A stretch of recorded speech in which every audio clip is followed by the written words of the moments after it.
Don't forget the climate, government warned ahead of budget. The government's warning about a no-frills budget is tempering expectations about a big climate spend right when some argue it is desperately needed.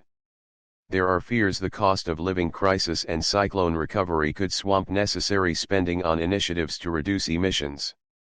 Mr. Cagney transport consultant and engineer Bridget Doran said there needed to be a paradigm shift away from road and car-centric transport planning for the sake of the planet, and to make people's lives better. Subscribe our YouTube channel and click our bell icon for new videos. Planning for the sake of the planet, and to make people's lives better.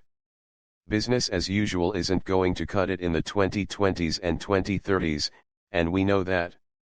The question now is, how are we going to do this differently? But Doran said a government U-turn in March put a major dampener on what hopes there were that this budget could see major increased investment in public transport, walking and cycling. The government dropped climate change from being its top transport priority. It had intended to reallocate some of the money normally spent on road maintenance towards bus and bike lanes. The change was prompted by the devastation from Cyclone Gabrielle and the Auckland anniversary floods. The government said they changed everything.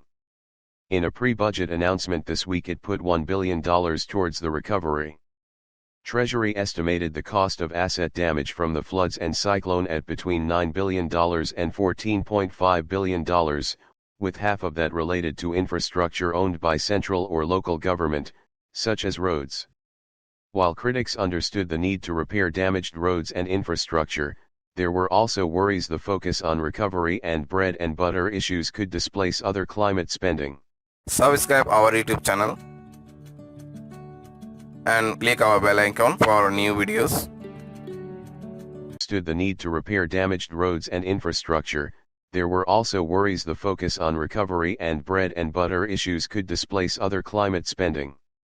Climate decisions often not bread and butter decisions.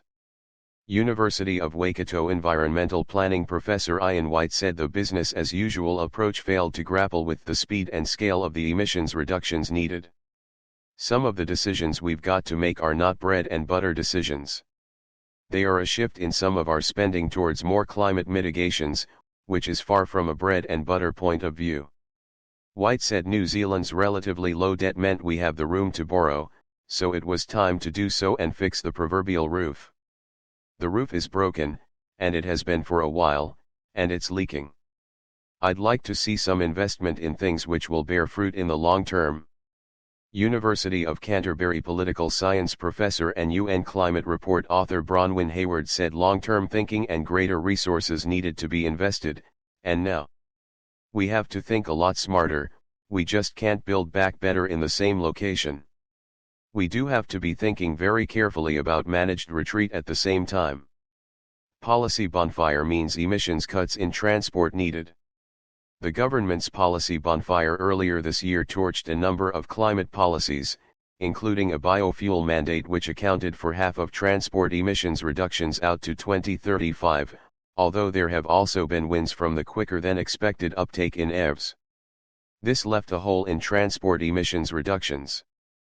Experts told 24newsread.blogspot.com there needed to be a large increase in investment in cycling, walking, and public transport infrastructure.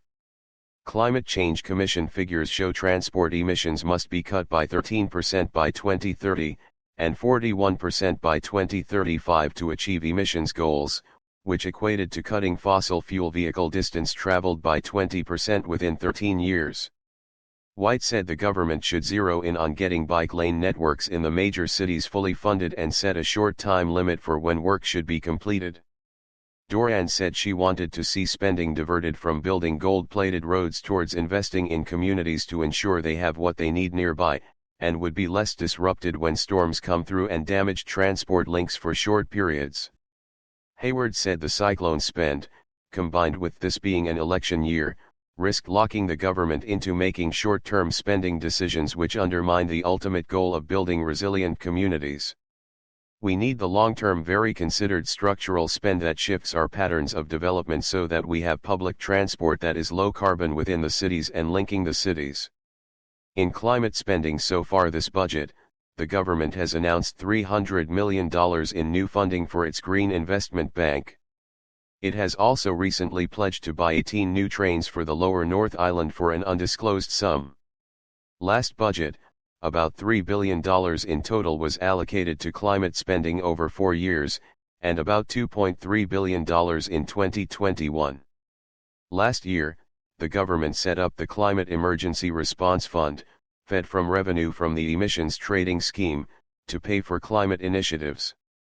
This year, changes have been made to allow money from it to be spent on adapting to the changes wrought by climate change, as well as on mitigating or reducing emissions.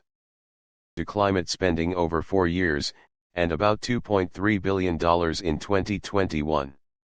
Last year, the government set up the Climate Emergency Response Fund, fed from revenue from the emissions trading scheme, to pay for climate initiatives.